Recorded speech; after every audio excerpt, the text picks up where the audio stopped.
Hello, and welcome back to my channel. I'm Sam from the Littlest Stitch, and I'm here to talk all things crochet, knitting, whatever else. This is my second episode, so it's episode 2 of News and Views.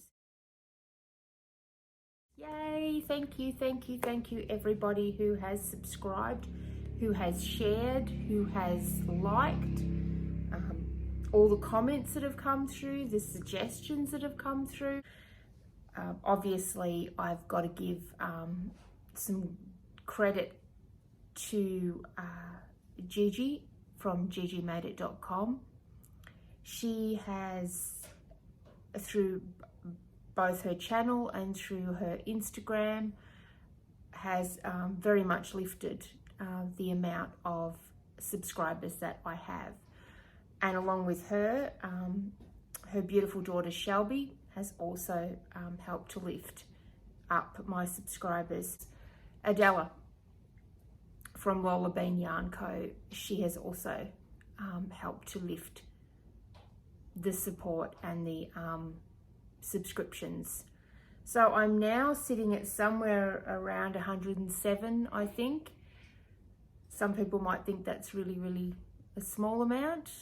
I happen to think it is so awesome that 100 people from all around the world tune in to look at what I've been doing and what I'm up to. And so that makes me feel pretty cool.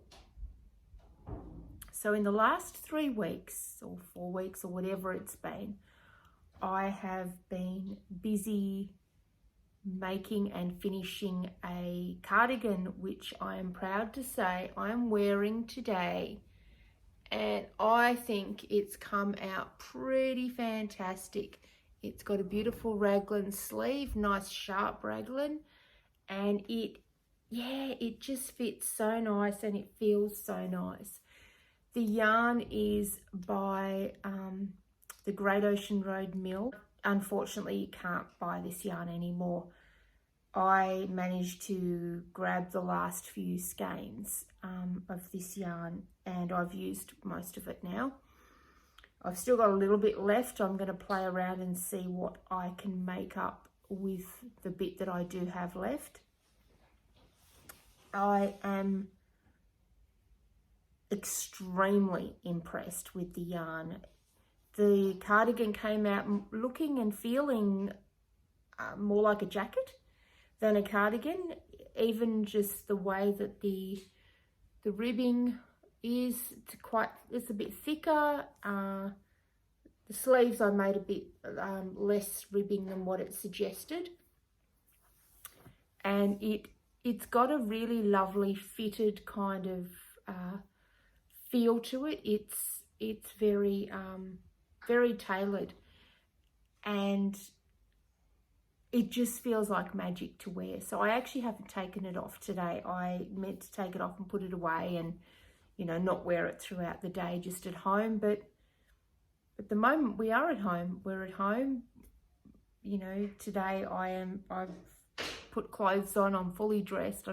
You know, instead of wearing pajamas, which is become my signature clothing. As I know, a lot of other people are feeling the same way. They're just pajamaing.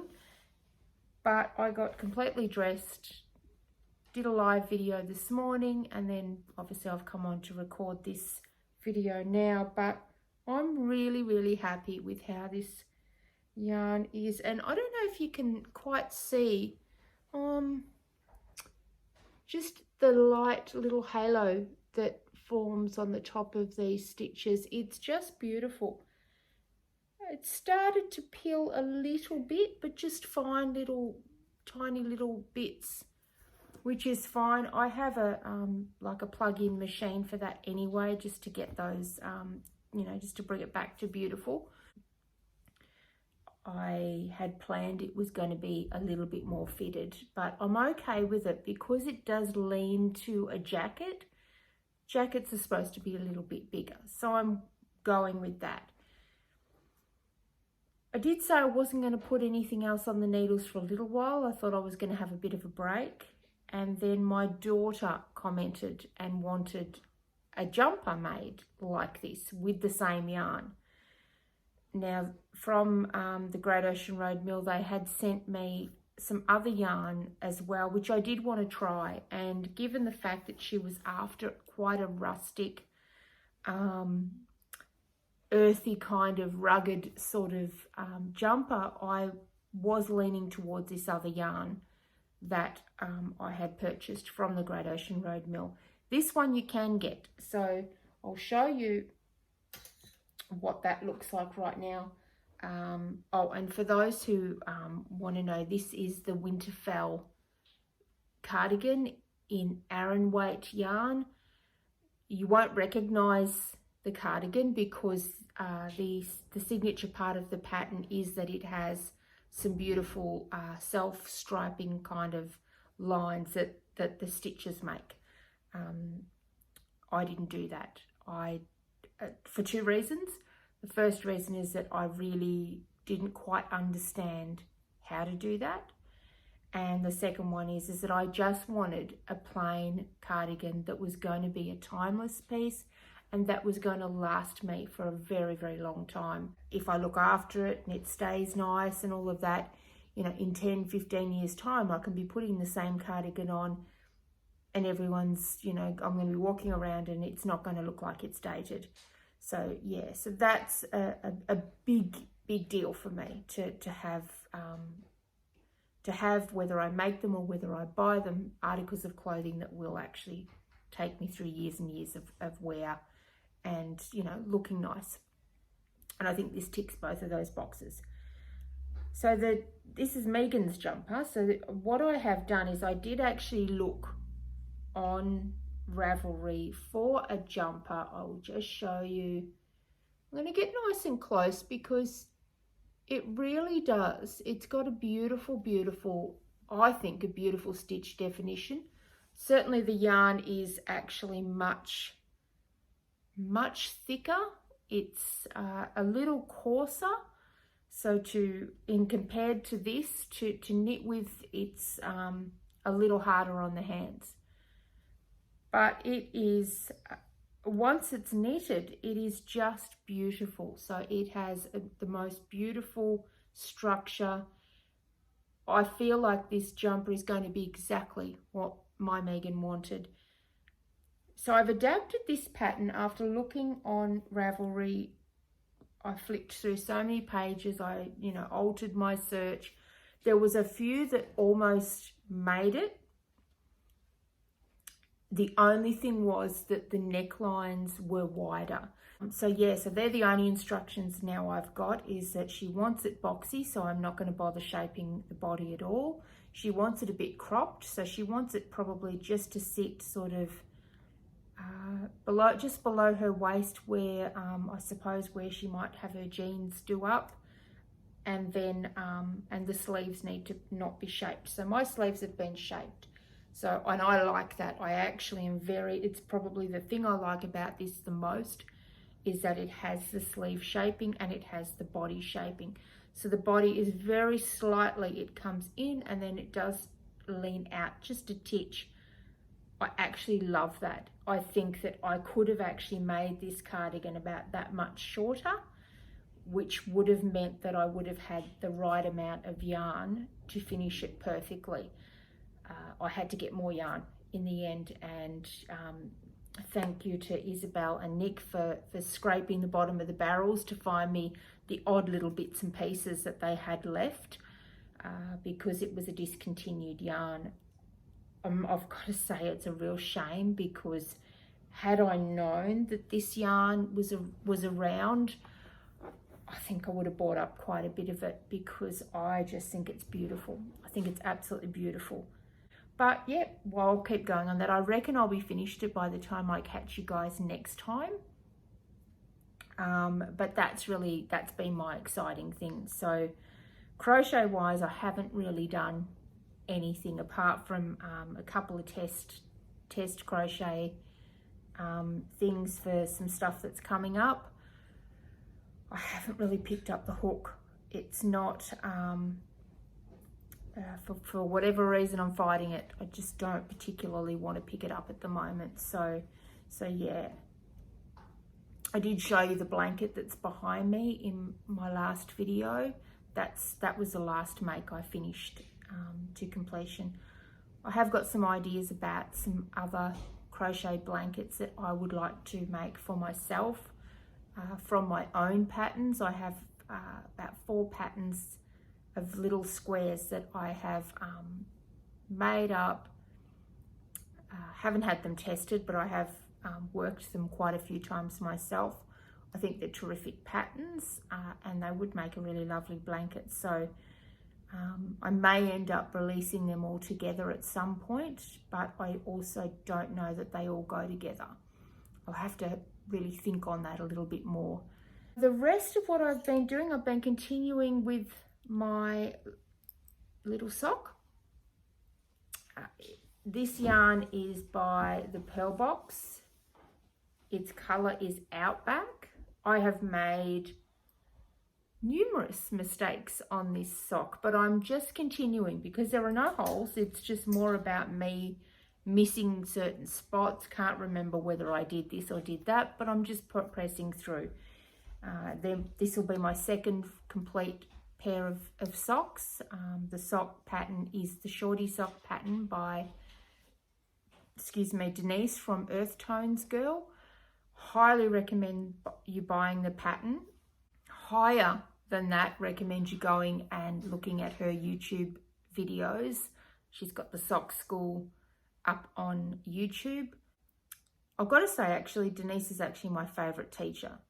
I have learnt, as well as learning about socks, I have learnt some things about my jumper. So I learnt some stuff about the sleeves. I learnt some stuff about under my arm, separating my sleeves, picking up stitches. I actually learnt that through Denise's videos about socks. So there was a bunch of stuff. There was a few things that I have picked up through Denise's tutorials that I am planning on using should I make another cardigan. And I'm pretty sure I will make another cardigan. I have bought the fingering weight pattern, same cardigan, but it's in fingering weight yarn.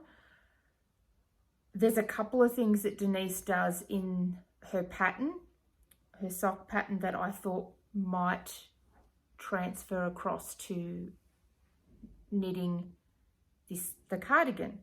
I had a horrendous time finding my stitches in the button band. So much so that I have, on one side, I think, well, actually on both sides, I picked up a little bit too many stitches. I noticed that during the blocking.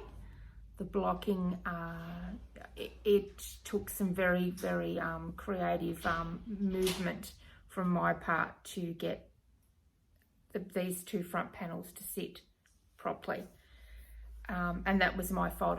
I just did not recognize what was happening at the sides of the cardigan when I was picking up the stitches. But again, in Denise's tutorials, there is a few handy tips there. The other thing is that, I don't know, it's one of my recommendations. I just think that if you have gone through and sat and watched a video and even gotten one thing out of it, and you know that somebody also makes creates patterns, or they make their own project bags, or, you know, whatever the case may be, I think it's super important to go ahead and then go and purchase something from them. It's just kind of a way of thanking them, I suppose, without actually thanking them. And for me, if you have gotten even 2 seconds of information from Denise's sock videos, go and buy the pattern.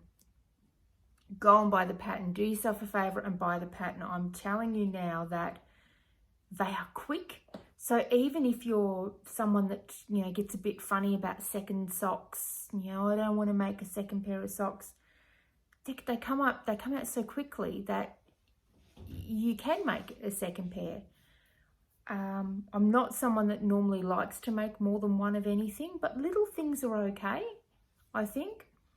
And when you get new yarn, different yarn, it's terrific because you've got another colour to play with. So I already have my next lot of yarn caked up and ready to knit. So I'm looking forward to actually popping another pair of socks on the needles once these ones are finished. And yeah, I just think it's really important to give credit where it's due. So yeah, so Denise, my favourite teacher.